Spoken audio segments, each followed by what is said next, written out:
Oke bro, kita ketemu lagi di sini bersama saudara saya. Agak-agak dikencangkan suaranya bro. Ya, Zulkifli. pemilik channel Zul Ya, yang lebih familiar belakang ini dipanggil Zulyu lah. Zulyu. Saya mengenalnya sejak tahun 2006, 2005 atau 2004. 2004 2004 saya mengenalnya dan alhamdulillah panjang umur ketemu tahun 2021 lagi kan tidak pernah ketemu tapi baru kali ini kita dokumentasikan ketemu bareng-bareng.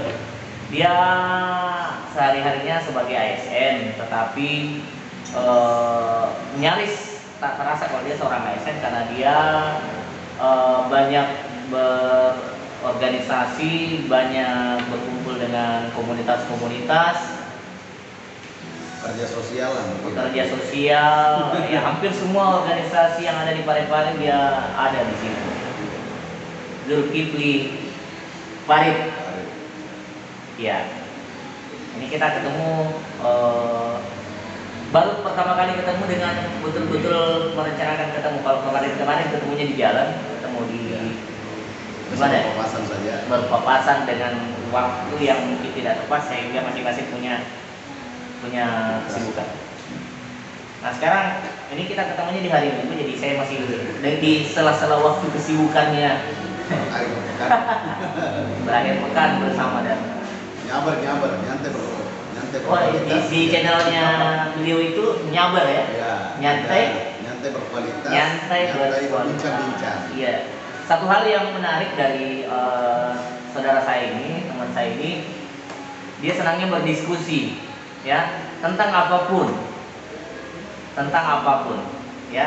Yang penting bisa meningkatkan wawasan. Oh iya, saya sampai mengingat masih ada bukunya dia. Ya.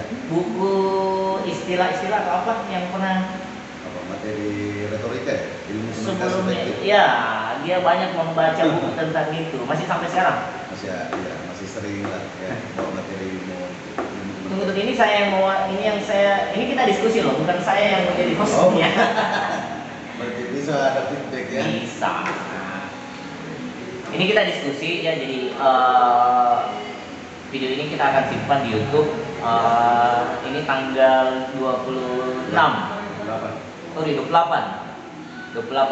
Desember 2020. Indonesia masih dengan status COVID dunia. Parepare ini baru 3 hari terakhir atau 4 hari terakhir ya penerapan tanggal 24 sudah 4 termasuk hari keempat pembatasan aktivitas, di mana malam hari itu dibatasi aktivitasnya sampai jam 20 atau jam 8 malam. Ini yang saya mau coba untuk diskusi dengan bos saya ini. Terganggu tidak dengan pembatasan jam malam untuk beraktivitas? Kalau dibilang terganggu mungkin ada sih, tapi namanya juga sudah, artinya aturan ini untuk kita juga sebetulnya untuk kebaikan bersama. Jadi setuju saja untuk kesehatan bersama, setuju. Tapi mengganggu tidak? Kalau dari segi aktivitas namanya ada pembatasan, Ya. Kalau namanya ada pembatasan itu pasti konotasinya kita terbatasi dengan dua peran. Ya. Terbatas. Ruang dan waktu kita terbatasi. Terbatas. Tetapi keterbatasan itu tentu ada tujuannya. Yang tadinya kita full time ya. Iya, karena aktivitas beliau ini banyaknya di malam hari biasanya. Karena di siang hari kan beliau menjalankan kewajiban ya, bro. Ya. Di malam hari kesempatannya untuk bersosialisasi. Ya, jadi bukan mengganggu ya, tapi terbatas. Terbatas. Meskipun sebetulnya banyak cara sebetulnya untuk kemudian bersilaturahmi, bisa melalui video call, bisa melalui chat, bisa juga ikutan live. Ya, bisa juga ada bersilaturahminya deh, Pak. Ini kan kita dibatasi gara-gara COVID. Percayakah dengan COVID ini ada atau tidak sih? Kalau saya secara nasional, kalau kita berbicara negara ya. Sorry ya, saya pasang masker dulu nanti di Saya juga masalah Kita maskeran dulu. masker saya ini sama dengan Ada terpasang tuh, ada di rekan tuh ya.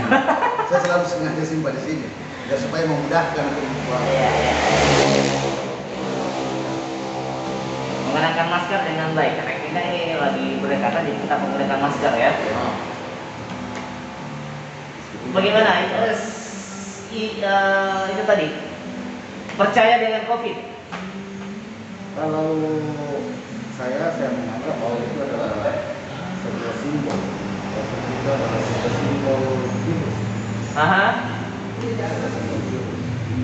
Artinya ada apa bedanya dengan penyakit-penyakit yang lain? Penyakit yang lain. Nah sekarang COVID-19 adalah flu yang ganas, percaya tidak? Kalau dibilang ganas, di beberapa para ahli yang kita lihat di YouTube ya, ada beberapa dokter, ada beberapa ahli juga, itu enggak terlalu. Tidak terlalu. Cuma memang ada positifnya juga sebetulnya. Nah, Salah satunya misalnya dengan adanya isu COVID ini, pembiasaan PHBS. PHBS. Ya, perilaku hidup bersih dan sehat itu hampir semua Ini yang saya senang dengan dia. hampir Banyak semua memahami orang akronim PHBS, perilaku hidup bersih dan sehat. 3M. 3M pakai masker, mencuci tangan pakai sabun, dengan air mengalir, Ya. terus menjaga jarak. Menjaga jarak. Menjaga jarak. Ketahuan kan bahwasannya yang luar biasa.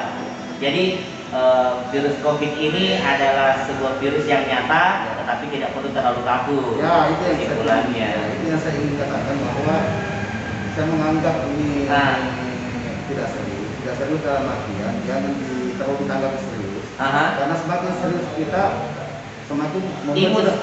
membuat kita takut. Ya. Kapan kemudian kita takut, imunnya pasti menurun. Oke. Ini terlalu serius karena kita lagi di masa COVID. Oke. Nah, Seriusnya di situ sebenarnya. selain itu kita membahas yang ringan-ringan deh. Media sosial. Ya, Menurut Zulyu, ya. seberapa besar sih pengaruh media sosial terhadap kehidupan pribadi kamu, pribadi kamu? Seberapa besar pengaruhnya media sosial kepada pengembangan karakter pribadi dan bahkan mungkin pekerjaan? Besar? Besar sekali. Besar sekali. Besar sekali kalau saya. Aha.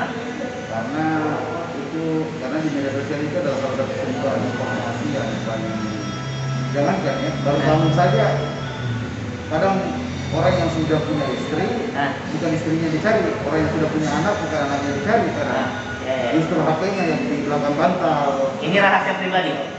Ini banyak sekali. Selain saya merasakan juga banyak orang yang lain yang seperti itu. Iya. Itu di media sosial berpengaruh sangat besar terhadap kehidupan. Pasti apa yang berpengaruh lah terhadap Kehidupan pribadi. kehidupan masyarakat, kehidupan sehari-hari kita lah. Maksudnya Seperti itu komentar dari Zulyu tentang COVID, tentang media sosial. kemarin ini Nah, beberapa bulan yang lalu saya sempat dipanggil salah satu kegiatan yang diadakan oleh mahasiswa sebagai di salah satu sekolah yang ada di Kota Parepare. Saya dipanggil sebagai narasumber atau pemateri. Materinya pada saat itu bijak dalam menggunakan sosmed. bijak bersosmed. Kesimpulan apa yang disampaikan di sana? Bijak dalam menggunakan sosmed. Jadi kurang lebih 1,5 jam saya membawakan materi itu. Jadi salah satunya tadi yang saya disampaikan. Jadi saya mengatakan seperti ini. Artinya bijak dalam menggunakan sosial media itu adalah bagaimana kemudian kita memilah dan memfilter apa-apa yang bermanfaat tidaknya buat kita. Salah satu Kesimpulannya karena banyak ternyata sebetulnya informasi. Kadang ada yang ngawur saja, kadang ada yang memancing-mancing keadaan. Kadang banyak loh. banyak. Jadi kita sebagai Media sosialnya yang salah atau penggunanya? Ketika itu menjadi hal yang tidak buruk. Penggunanya sebetulnya kalau Pengguna. yang mampu. Oke. Jadi bukan media sosialnya penggunanya ya. Sosial media sebetulnya itu kan adalah sebuah wadah saja, adalah sebuah sistem saja ya, kemudian aplikasi. Tinggal kita lah yang bijak-bijak dalam hal menggunakan. Iya. Mana yang tidak boleh diposting, mana tidak. Oke. Yang mana kan saya selalu, jadi closing statement saya di situ kemarin, waktu membawakan materi saya bilang begini, sebetulnya hidup ini kita harus saling mendukung, bukan saling menjatuhkan. Saling mendukung. Saling mendukung, bukan saling menjatuhkan. Ya, saling Kalau menjatuhkan. yang mau ya, Siap. seperti halnya itu kalau mau memposting sesuatu ataupun mengupload, memberikan informasi kepada orang lain itu kalau bisa yang bermanfaat. Oke, itu yang saya dapat lagi, teman-teman. Selaku penggiat sosial dan juga penggiat media sosial, Iya. ya mungkin konten-konten media sosial ini bagusnya kita isi dengan hal yang Iya. Positif. positif, bukan yang menjatuhkan atau bahkan mungkin meresahkan, Merugikan orang lain. merugikan. Oke, sip. Next, yang terakhir lah, ini kita terkait dengan yang paling terakhir lah, terkait dengan belajar dari rumah. Belajar dari Komentarnya, belajar dari rumah. belajar dari rumah. Ini kan lagi COVID, sudah hampir 1 tahun ini anak-anak belajar dari rumah. Menurut Zulyu itu gimana komentarnya tentang itu? Apalagi namanya? Saya tidak spesifik ke anak sekolah ya. Oke. Anak sekolah, meskipun kita juga ini kuliah S2 juga itu, kuliah S1 juga itu bagian dari sekolah. Ya, ya. Terus terang, saya kuliah S2 ini sampai kemarin beberapa kuliah Zoom gitu ya. Belajar virtual melalui Zoom gitu. Kadang sebetulnya saya malas. Malas. Karena Oke. saya kan- Ini saya- pengakuan mahasiswa loh. Iya. Malas. Saya kan ini salah satu. Kenapa? Saya- Kenapa malas? Pertama, saya ini adalah salah satu orang yang kemudian Nah, lebih senang bertemu langsung. oke. Artinya begini, meskipun perkembangan sama saat ini memberikan kita wadah untuk kemudian bertemu di mana saja, Virtual. ya virtual, Oke. melalui video call, melalui channel dan lain sebagainya. Tetapi saya tidak terlalu mau meninggalkan hal-hal yang tradisional, yaitu Oke. kemudian bertemu langsung seperti ini. Tatap muka langsung. Berbicara langsung, bertemu langsung. Beda rasanya. Beda rasanya. Pertama bedanya, kadang mungkin kalau misalnya kita virtual, mungkin hanya leher ke atas, Ya. kelihatannya senyum, tapi mungkin ke bawah ini nggak senyum. Artinya nggak sesuai dengan. Ya, Tapi ya. kalau kita lihat, kalau kelihatan langsung satu fisik kan mudah untuk kemudian menerjemahkan. Oke, jadi ternyata Jadi bahasa tubuh Jadi ya. ya bahasa tubuh. Jadi yang saya rasakan, saya lebih senang sebetulnya kalau dikasih pilihan. Saya masih senang ketika kemudian kita belajarnya langsung, Belajarnya langsung. kuliahnya langsung. Tetapi apa boleh buat karena pembatasan aktivitas Ya, dengan COVID ini. Itulah makanya belakangan ini saya kuliah kalau 10 mata kuliah paling kalau ada 3 sampai 5 saja yang saya. Artinya pernah satu ketika saya kuliahnya itu di atas motor. Kuliahnya di atas motor boleh. Kan begini. Jadi saya masuk, jadi saya dari rumah seperti cari wifi sekaligus cari kopi. Di Cari warung. wifi atau kopi? Cari kopi atau cari wifi? Cari kopi sekaligus pakai wifi. Kopi tetap yang utama. Oke. Jadi pada saat itu saya masuk. Aha. Jadi saya selip di helm saya. Dari rumah menuju warkop, saya sementara kuliah. Mendengarkan ya. Saya hanya mendengarkan sama tiga videonya. Aha. Sama tiga videonya, jadi saya mendengar. Pas saya sampai di warkop, langsung saya bertanya. Iya. Karena masuk, pas saya sampai. Sisi tanya jawab. Langsung masuk sisi tanya jawab pada saat itu. Jadi saya bilang begini, mohon maaf Pak, saya ini bukan tidak menyimak apa yang telah disampaikan oleh Bapak dan saya justru sangat menyimak materi yang disampaikan oleh Bapak. Tetapi mungkin dengan cara yang saya lakukan beda dengan cara-cara temannya. Iya. Mungkin teman-teman ini menikmatinya materi Bapak di rumah atau di warkop dan lain sebagainya. Tetapi saya ini di atas kendaraan. Terus kendaraan. Dan sampai saya di warkop ini, saya di JJ Kopi pada saat itu. Ya. Dan mungkin teman-teman barangkali heran kalau saya mengajukan satu pertanyaan. Pertanyaannya apa pada saat itu? Kemudian saya langsung berkomentar ataupun memberikan sebuah tanggapan dalam perkuliahan ini pada saat itu. Dan sontak pada saat itu teman-teman tertawa Iya. karena ini kan unik sekali.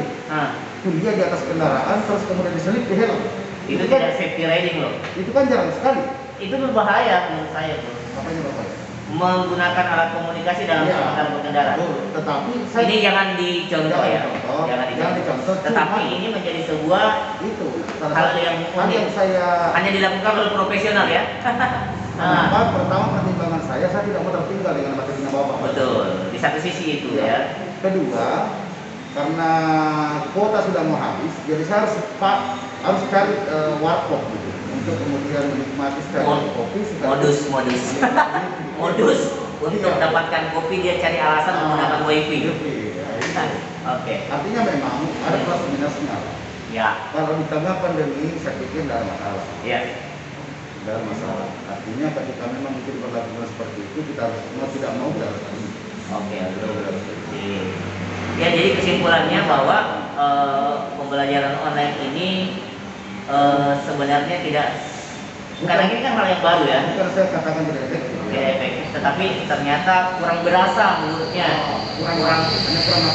Kurang maksimal karena memang sih dalam proses belajar itu ada yang bisa melihat baru bisa mengerti, ada yang bisa dengan mendengar bisa mengerti, ada yang bahkan cuma membaca saja tanpa bertemu langsung bisa mengerti.